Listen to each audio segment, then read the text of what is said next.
Donc, vous comprenez ici, parmi les démons, il existe plusieurs races de démons. Plusieurs races de démons. C'est exactement comme les fauves. Vous voyez, on va parler des fauves.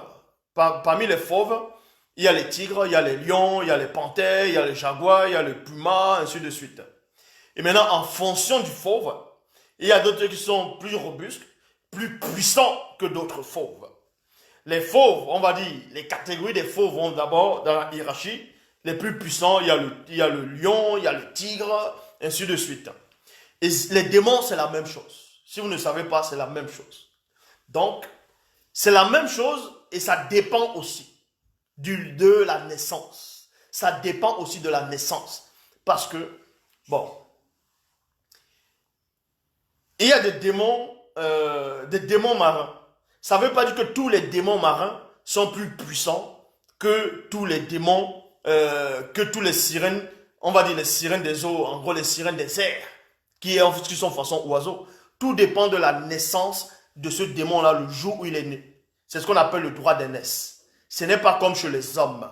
Est-ce que vous comprenez? Donc ça veut dire quoi? Que si un démon, on va dire un démon, un ange déchu avec un démon marin va naître ici, là.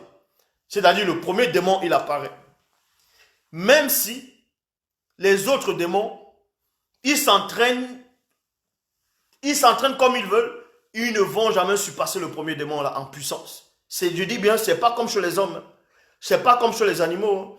Ou bien tu étais petit, tu es né, ton papa il te tape, ou bien ton frère il te tape, tout ça là. Tu as quelqu'un qui est grand, il te tape. Après tu grandis, tu fais les arts martiaux, tu fais la boxe, la boxe taille, tout ça là. Après tu vas maintenant taper celui qui te tapait avant. Chez les démons, c'est pas ça. Un démon, lors de sa naissance, c'est le droit d'aînesse.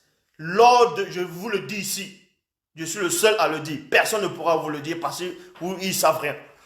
Quand un démon naît, admettons un exemple, un démon va naître lundi. Un démon peut naître, on peut prendre l'exemple, si un démon naît lundi. Les démons qui viennent mardi, mercredi, jeudi, vendredi, samedi, dimanche, même s'ils s'entraînent comme ils veulent, ils ne pourront jamais rivaliser au démon qui est né lundi.